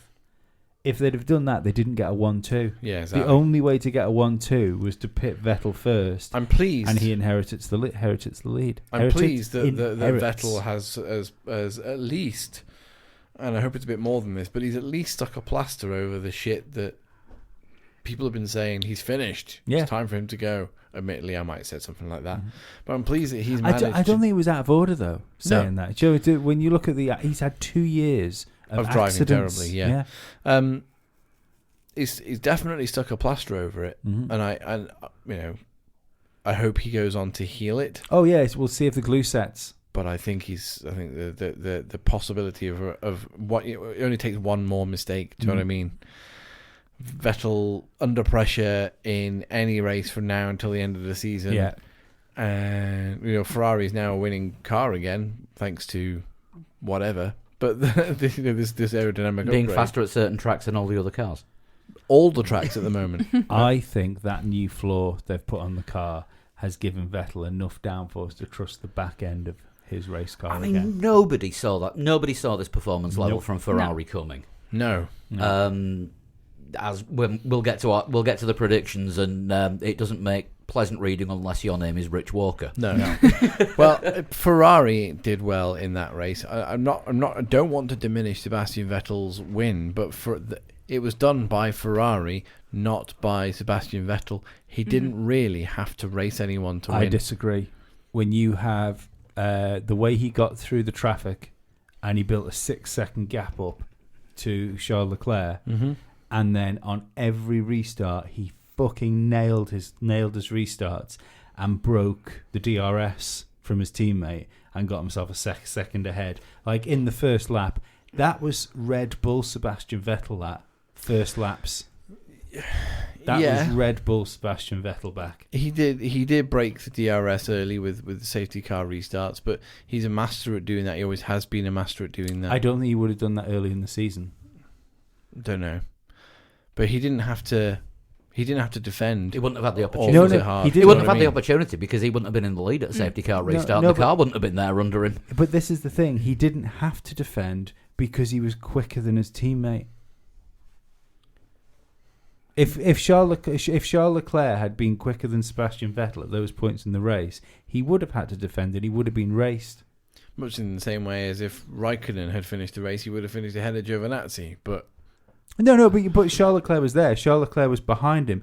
If Charles Leclerc had it to go as quick as Sebastian Vettel, he would have been with Sebastian Vettel. I think he got the best strategy. But you show me somebody that won with a bad strategy. when you tell a kid off when they've been really naughty. Yeah, They've been naughty for days on end. You tell them off, and then they're good for a day. yeah. But if you hit them, they'll be good for a lifetime. No, Okay. no. You tell them off, and then they're good for a day, and you think, "Fucking brilliant, I've cracked it." And the next day, they turn around and they're a little shit again. Yeah. Okay. Teach them how to fish. I want to see more than one good day from Sebastian Vettel before I believe he's changed. Right. I'm not willing to say that he's now nailed on for the championship next year. But I do think this is the beginning. This is the first steps of what will be A strong finish the for the rest of redemption the of season. Sebastian Vettel. Yeah. I'm going for there's green shoots of recovery. Let's just see if they get stood on. Yeah. Obviously, if he crashes in Russia all on his own again, like a stupid Sebastian Vettel move that we've seen for all the year. Then you've always slagged him off. You want him to retire, and he's done. No, I don't want him to retire. But I think then if that happens, this will be the hiccup that proves the rule of this year. Yeah. There is always a danger as well. The last time he raced in Russia on the same track as Kvyat, there was the infamous torpedoing. So Yep. that could happen again. I also think I'll be interested to see if I still believe that if Sebastian Vettel can get himself together, he's a better driver than Charles Leclerc. Yeah. Sebastian Vettel on a good day is amazing. He's unstoppable. Yeah. But Sebastian Vettel on a bad day is lower than average. Yeah. He's not lower than average, but he's a bit crashy in his average. But if it's not crashy. It's silly mistakey. It's spinning when there's nobody near him. Yeah, but or panicking when someone gets next to him. But this is why I think this new floor has fixed those problems, because it's always been the spins, hasn't it? And if this is giving him a back end that you can trust, which is what you always used to have in Red Bull. Yeah. That's why I think this can be the beginning of something better for him. Yeah, I mean, you look at the major cock-ups that he's had over the last couple of years, and it always has been he boots it, and the back end just goes, see you later. Yeah. But I'm more interested to see what would happen if Sebastian Vettel can get on top of Charles Leclerc, because I think Leclerc will handle that worse than Sebastian Vettel has handled his problems. It'll be interesting to see, and it'll be a sign of where Leclerc's levels of maturity are at. Absolutely. But I think he'll handle it pretty well. One thing that we haven't actually talked about hard at all in this is Red Bull's performance. Now, bearing in mind a lot of people listen to us in the Netherlands, I think we have to give Max Verstappen at least a mention. My driver of the day, probably. Well, Verstappen, He had a good race. yeah, Red Bull tend to do well in Singapore, but Mhm. because of Ferrari's unexpected results, Yeah. for, if you leave out the fact that Ferrari won the race, Yeah. And Because- Mercedes Ferrari'd themselves. well, no, regardless, Verstappen would have won the race had Ferrari not bought that aerodynamic Yes. tool. Yeah. Yeah, Yeah, that's fair. very Fair probably. point. Yeah, I mean, this is the first time there hasn't been a Red Bull on one of the top two steps. Yeah. But yeah, come on, a Red Bull on the third step's not terrible, is it? No. No, it isn't. And Verstappen for me is at the moment is the driver of the season because that car is probably you've got Mercedes and Ferrari have traded blows throughout the season. At the moment, Ferrari are definitely on top. For most of the season, obviously, it's been Mercedes on top. But then Red Bull are behind, but they're not just behind. There's Mercedes, Ferrari, gap, Red Bull, gap, rest of field. Yeah. Yeah. And Verstappen has consistently bridged that gap to put his car between the Mercedes and the Ferrari. Literally, he did that in Singapore. But His talent got him on the podium. his talent's won in the Yeah. races that he's won this year as Yeah. well. But you haven't seen Gasly get anywhere near Verstappen's level of pace No. or mixing it with Ferrari and Mercedes. That's why he's not in the same garage anymore. And okay, let's give him a little bit of time. It's a bit unfair to say the same about Alex Albon at the moment. The thing is, But he kept pace. He was asked to keep pace with the leader's pit window. Yeah. And he's well inside the leader's pit window in Yeah. Singapore. Yeah. So we yet to see a straight competition where all things are equal between Verstappen and Albon, because it's been two races with penalties, one track that Albon's never raced on. yeah. It's not just as well he's never raced there, he's never done a night race. He had a lot more press coming into this one because they sent him on a tour to Thailand a couple of days beforehand, and he did like public appearances. He had like a meeting with the Prime Minister. He Yeah. had a very busy, high-profile run Red into Bull that had race. a habit of royally screwing Australian drivers Oh, by does that doing mean- press stuff as well, didn't they? Does that mean Alex Albon gets Thai Red Bull? And Moose Cider, Moose Craft Cider. He doesn't get the No, he Moose doesn't Craft get that, cider yeah. anymore. He's He not gave brought that that to with him. Toro Rosso and left it there. You've got to feel sorry for the people that handle the Moose Cider sponsorship. It's like, we're going on the Toro Rosso. We've got a Thai driver. We're a Thai company. It's great. It's the biggest booze advertising in the Thai alcohol industry ever. What do you mean he's not in the car anymore? I'm sure They're- it was Germany as well. I'm sure it was Germany they unveiled that. Their advertising now gone to, what would you rather, cider or Red Bull? Just fucking drink it, yeah. Moose Cider. Well, apparently this one gives you wings. Moose Cider is so good it puts you in a better car. Hang on, Moose Cider and Red Bull? Not in the same glass, Speaking of- surely. Why not? Just got a guy pointing. Drink at responsibly, and that is not responsible drinking. just got a guy pointing at the Toro Rosso, talking to Helmut Marko. Said, "Speaking of cider, how come that fucking isn't inside her?" Oh, God, come on. Shack attack. It's a car. I was talking about a car. No rude Don't thing. make me do late night There was- editing. There was nothing rude about that.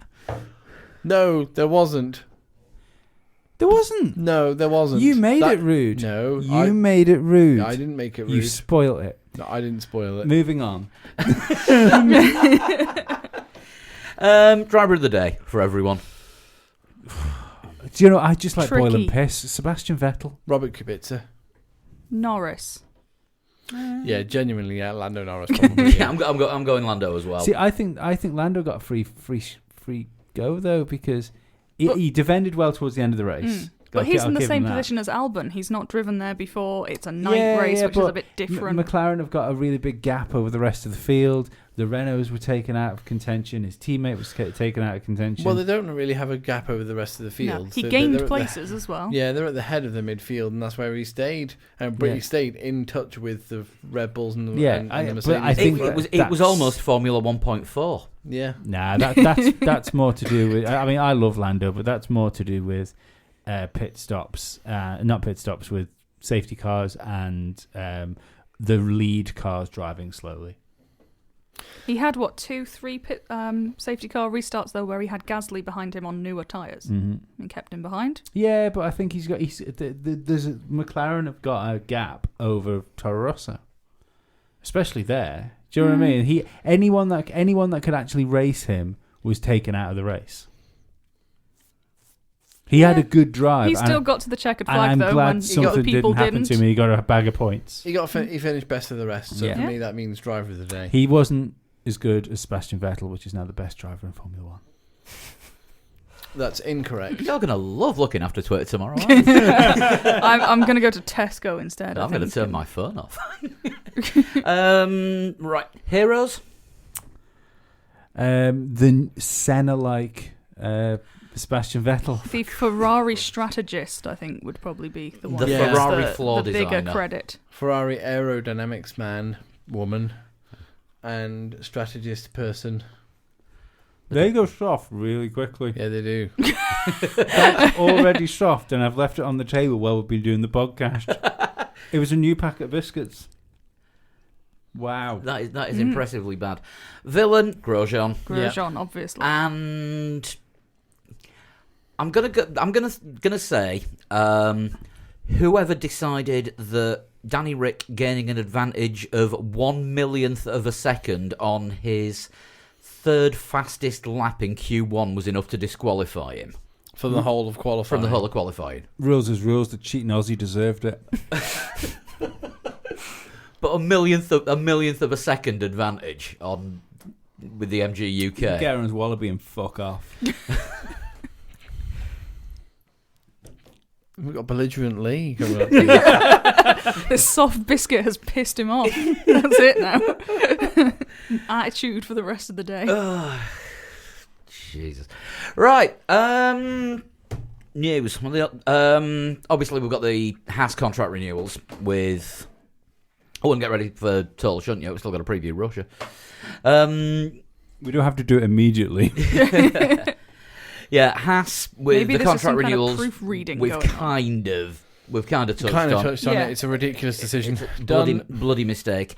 But they're also looking at Robert Kubica for a sim driver role. Who Which is seems head of odd. recruitment at Haas? I think the heat's got to them, hasn't it, in Singapore?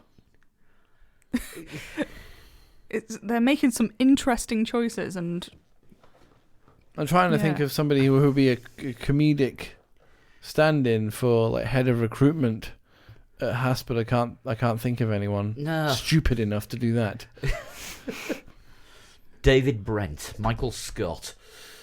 No, neither of they're not stupid. They just get things. They get things wrong. That this is a level of stupidity. This is somebody who thinks this is a good idea. Somebody at Haas thinks, yeah, we've got Magnussen and Grosjean. Let's get Robert Kubica in as a simulator driver. Maybe they're thinking, the talks about doing reverse grid, like pole. Maybe they think that reverses talent. So if they get the three worst drivers, oh, I see. in They'll Formula always be One, on pole. they're going to get like 3 Lewis Hamiltons. That is the only. It's the same logic as when people bought Ralph Schumacher in fantasy F1 teams because he was a cheap Schumacher.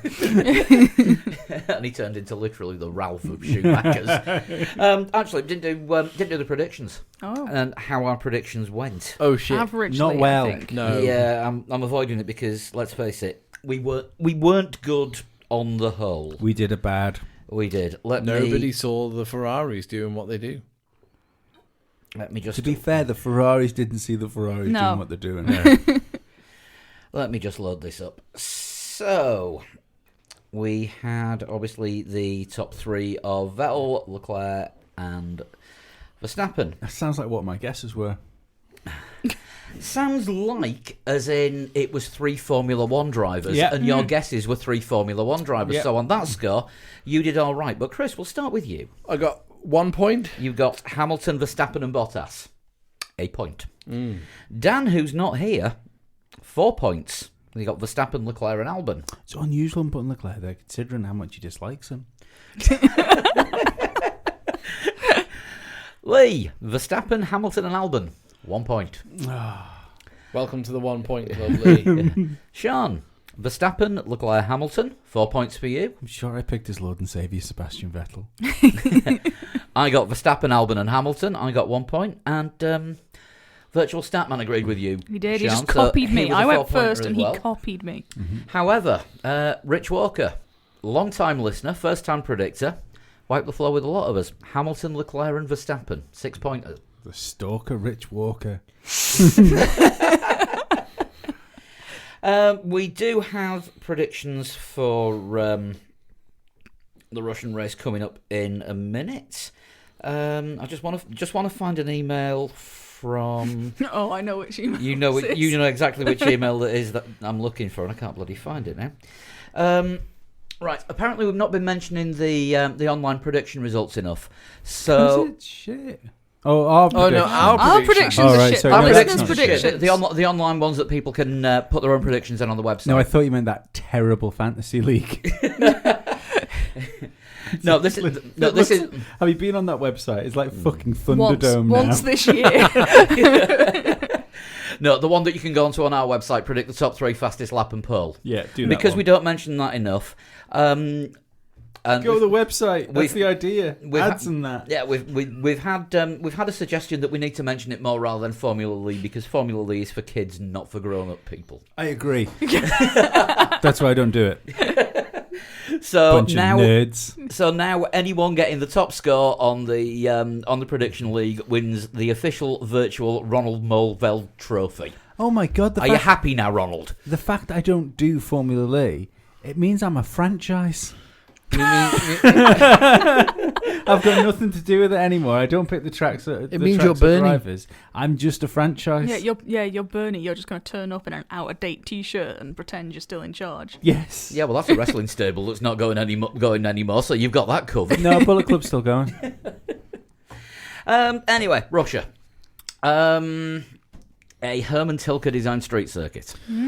Yay. Well, yeah, vague street circuit. Olympic Park circuit, I think, technically, Yeah, isn't it it? Still, is, yeah. It's still bloody Herman Tilke, though. Well, yeah. Yeah, and the streets around the Olympic Park. Was it 2014 Sochi Winter Games? Correct. Yes. Has there been a good Grand Prix at Russia? I feel there's been one.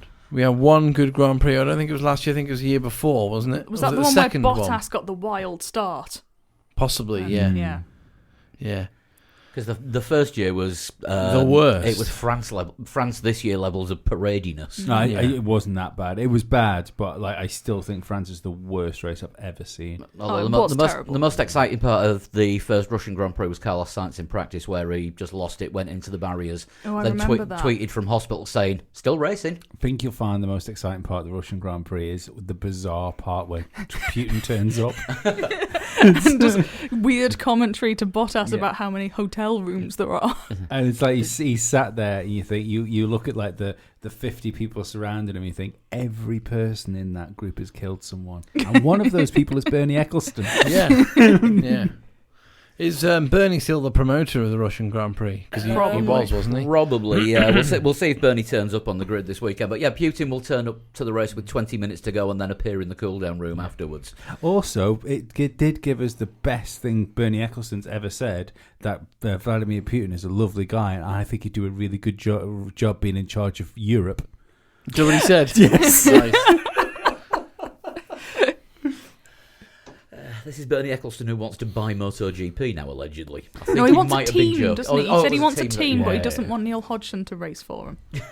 I think it was a That's joke, wasn't it? that's fine. Yeah. It was Neil Hodgson that was interviewing him at the time.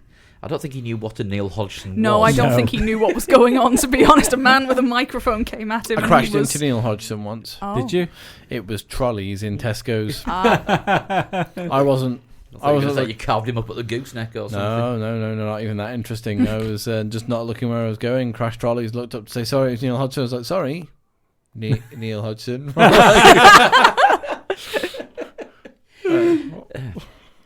So one thing to look out for this weekend. He's gone. Oh Jesus!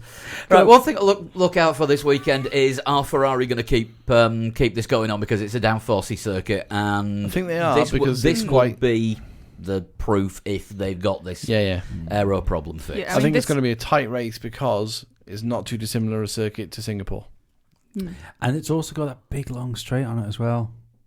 So that means if Two of them. if a Ferrari can get in the lead, and we've seen it before now, that a Mercedes with DRS behind a Ferrari without DRS, they still struggle to get up alongside them. Mm.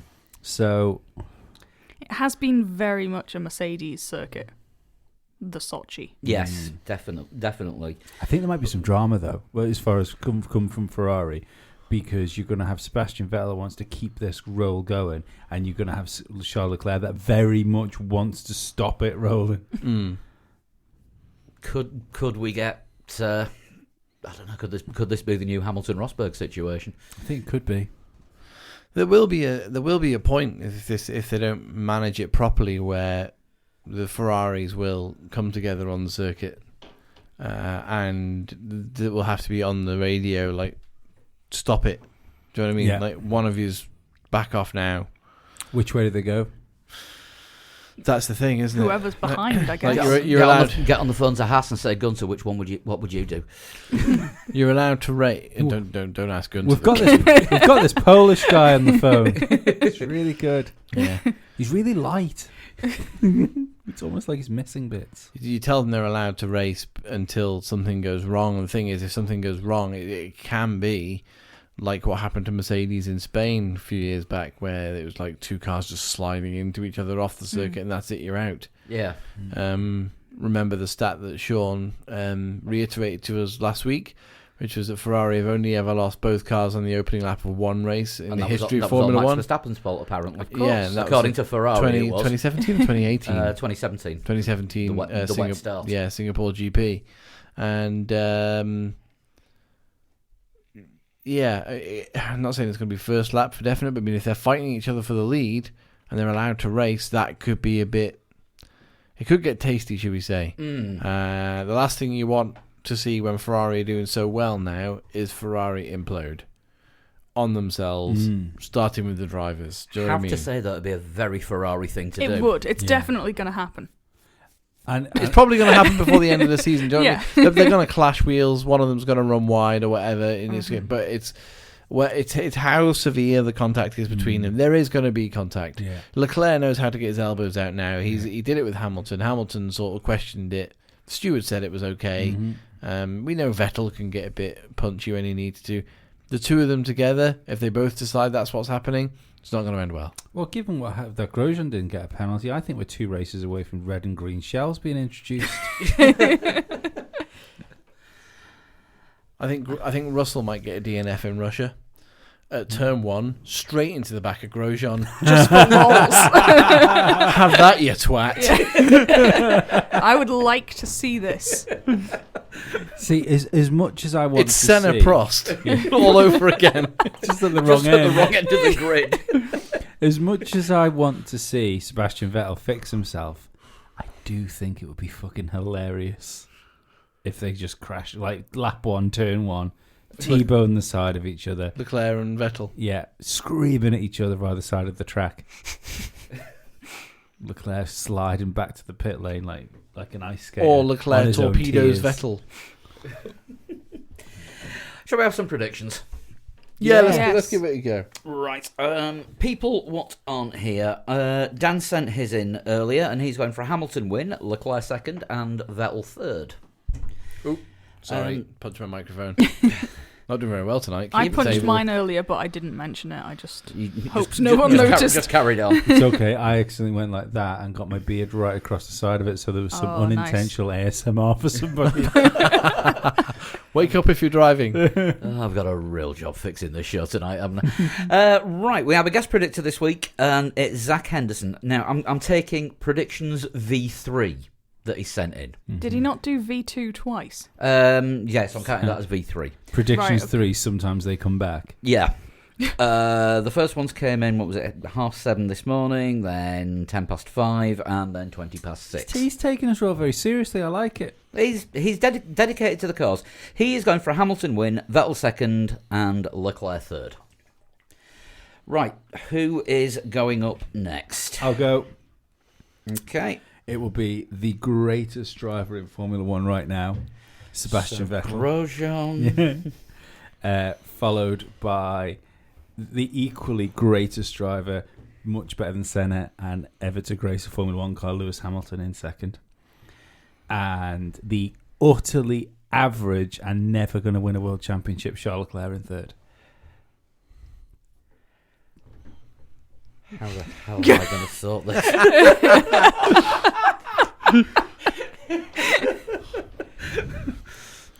I'll go next, shall I? Please. Bottas to win. Because he likes Russia. He tends to do very well in Russia. Did get his first win, then. You are forgetting something. He's Bottas. I am. Second half of season Bottas. Leclerc second. Hamilton third. What about the greatest driver in Formula One? His George engine's, Russell's going to take him out at turn 1. his engine's going to blow up. Oh. Am I going next? Sean, do you With want to go Charles next? Leclerc's fingerprints all over it. Hamilton to win. Right. Bottas second. Verstappen third. No Ferraris. I in am the banking podium. on the Ferrari incident. It's coming. I just thought they're going to go into the garage and all of a sudden, like, Binotto's going to sort of, Charlotte, are you putting sugar in Sebastian's petrol tank? Dear God. Right, I think I am going to go for a Verstappen win Wild. with Vettel second and Leclerc third. It's either inspired or idiocy. Time will tell. We'll know on Sunday afternoon. Right, if you want to do your own predictions, just go to threelegs4wheels.com, go to the games section and look for the 2019 Prediction League. Give us your top 3, your fastest lap and pole position. And you've got until 5 minutes before qualifying starts on Saturday to, what the hell's that? To get those through to us. That's the 2 greatest drivers in Formula One about to make the third. Yes. Bit close there, lads. Can we have a total shunt now, please? Go on. And don't forget as well, the predictions will get a mention. And the Because predictions it's will get a compulsory. mention, and you are competing for the actual virtual Ronald Mulveld trophy. Which I will construct out of tin foil that I have moulded into a shape that I believe represents a name, Ronald Maltveld.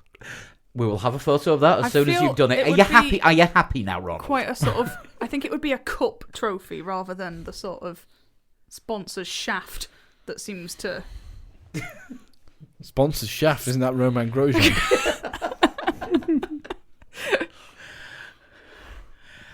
Who's sent this shunt in? This one has, because do you know what? I told somebody I'd use theirs and I can't find it in the messages, and I've just found this one that was sent in July, so I'm going to use that one. Not by Ronald Mulveld, is it? Who likes the Prediction League? No, just invent. Just invent. Yeah, I think it might be a pun. His Twitter name. I was going to say, where are you putting the gap? Is it just in vent or just invent? Just invent. Oh, okay. 3 words. Should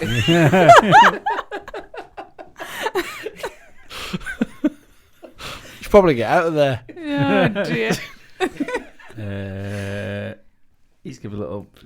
Or is he Dutch? He's That would given, be given a Just. little, he's given a little It would be, prologue. yeah. I'm not going to read that. Right. Is he French? It could be Justin Vent. I am the greatest driver in Formula. I was born in 1958. 1958. Right. So this is okay. someone who is 61 this 61. year. Some consider me as the most significant contributor to the McLaren resurgence in the 80s. Ron Dennis is older than 61. I would have said so. Hmm.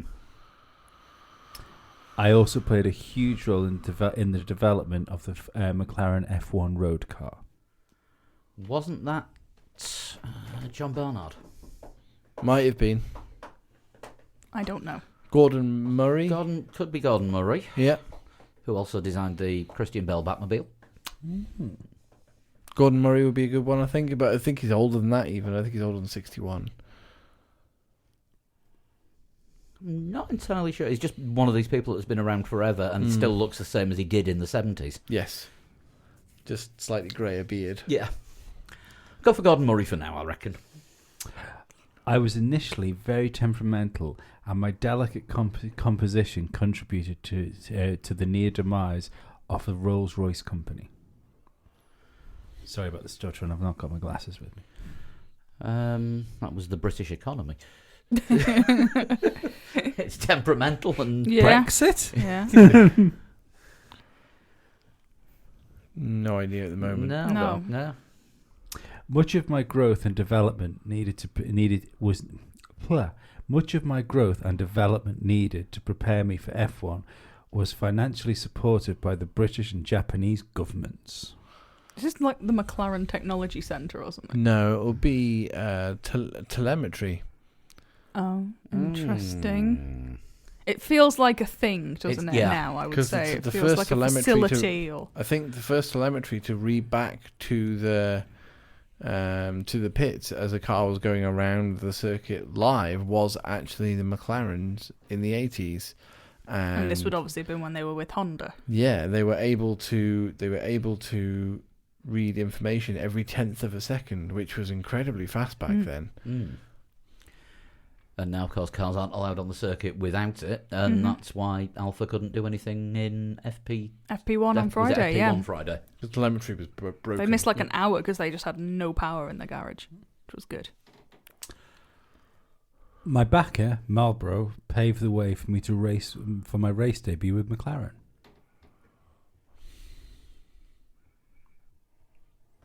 Okay. Still thinking it's a technology or something. Yeah. It's a thing. It is a thing. I'd like a guess. Another one. Should we go for telemetry? Well, Yeah, go for Telemetry. telemetry. My ability to make a race car handle was unmatched at the time. Tire warmers? They've only been around. They newer. Yeah, they've only been around for about 20 years. Active suspension, traction control. Actually, 1958 there. We were going back a bit. That'd be too early for active suspension. Traction control could be. Mechanical traction control, perhaps. With using differentials, you could do that. Yeah. When did they build the very first Land Rover? Land Don't Rover know. Defender, was that 1958? Because I think the very first Land Rover Defender had differential on it that you could, which meant essentially traction control. Hmm. I'm not up on the You history can of spin the one Land wheel Rover. faster than the other. After my immediate success, every other Formula One team tried to put me into their cars. Was the McLaren the first one with sequential semi-automatic gearbox? Oh, the Is flappy it the paddle. flappy paddle? Could be, but again, 58, a sequential gearbox for 58 is too early. Yeah, do but seem if to it was recall in a Land if it was in a Rover- Rolls Royce, that's the kind of thing that, because Rolls Royce used to throw all the technology into the cars because they were so expensive. Maybe. Sequential gearbox might be a... It would be about right, wasn't it? Because there was a... When was it Senna won his first Brazilian? Brazilian Grand Prix. Yeah, because Nine- that was... Stop it! He was definitely using manual gearbox for that, wasn't he? Because it got stuck. That was And he ni- ended up taking all the ended up- skin off yeah, his he- hand or something. Yeah. Wasn't that 1990, I think? If that was possibly? 1990, then that might take out... Unless it came out for a year, because it was new and a Because bit it wasn't temperamental. working properly. But it sounds like it was working if everyone was immediately copying it.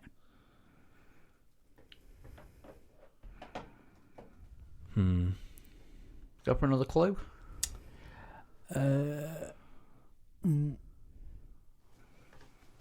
Maybe. Being involved in other forms of motor racing, I am now very well known around the world.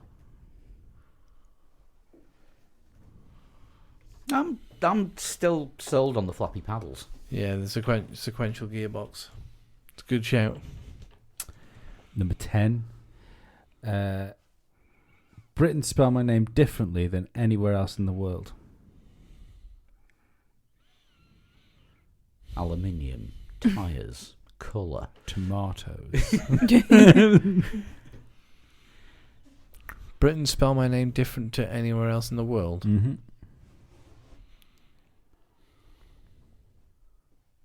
You have a spaffer. Yeah, we're Yeah, I going think to we'll need need it. I have been arguably more revolutionary in the construction of aircraft. Is it a gurney flap?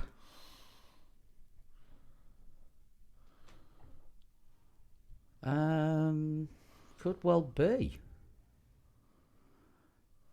That would make sense, because if Dan Gurney had Marlborough sponsorship, He may have done. and he was the one what invented it. I don't know, to be honest. Or no. I was going to say sort of seatbelty things, but no. I couldn't have took that as an answer. Seatbelty things. I'm shocked and appalled.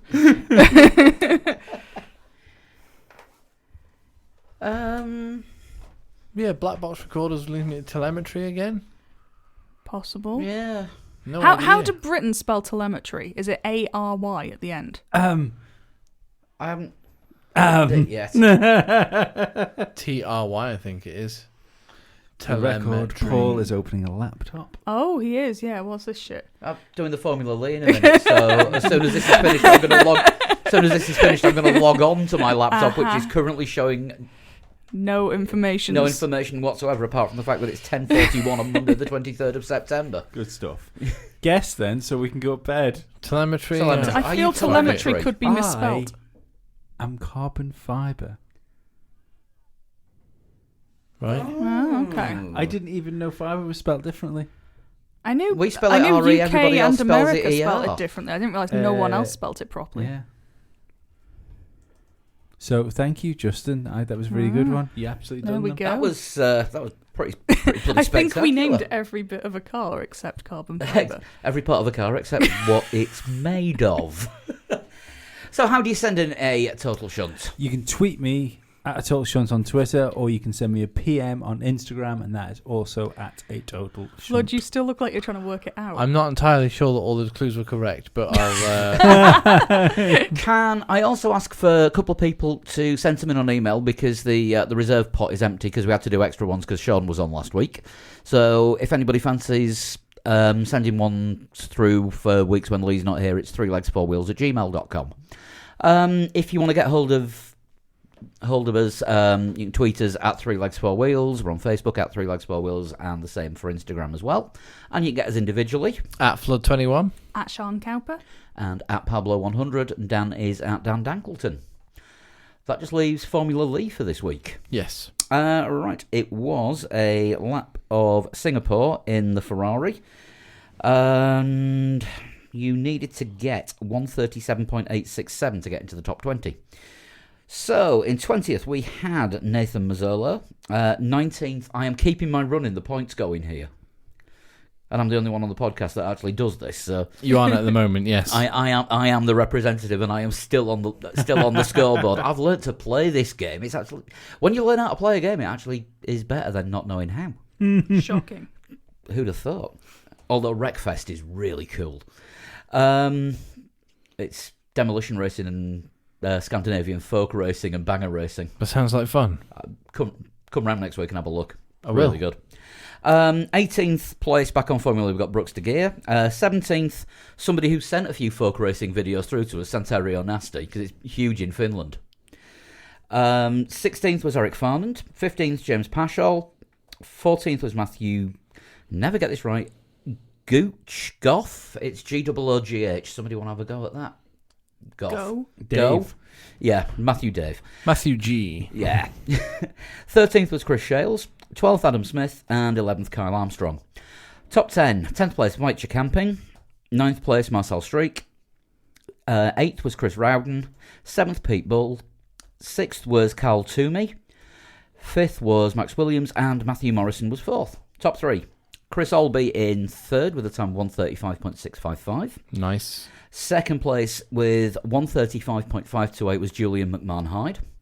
And winning this week was Alessandro Popolani with a time of 1:35.415. Well done, Alessandro. Right, on to Russia for the next one. It's going to be a 1 week challenge because it's back-to-back races. Yep. So you have until 7 o'clock UK time, 2 o'clock Eastern time on Monday the 30th to get your best time in for a lap of Sochi in the dry in a Russian time F2 car. Oh, okay. Might as well do a Russian team for a Russian race. Yeah. Lisa Shrug. Shrugs don't really work on podcasts. No. Kind of makes that you're not on video now. Right, we will be back next week with... Wait. Sorry. I wasn't expecting that. We will be back next week. We'll be talking about the Russian Grand Prix and anything else that happens in the meantime. Might have Dan back with us next week. We can never tell. Might have him back. Somebody might need murdered. Who knows? Yeah, depends on what mission is on. Thank you for sticking with us tonight. If I managed to edit a show together with everything that went on. I doubt you'll be in if Charles Leclerc wins. He'll be so upset. He'll be so upset. It's why he wasn't here today. I mean, it's like he was still second. He was still on the podium. And there was 2 wins after that. Time to before go that. now. We'll see you next week. Bye. Bye-bye. Whatever.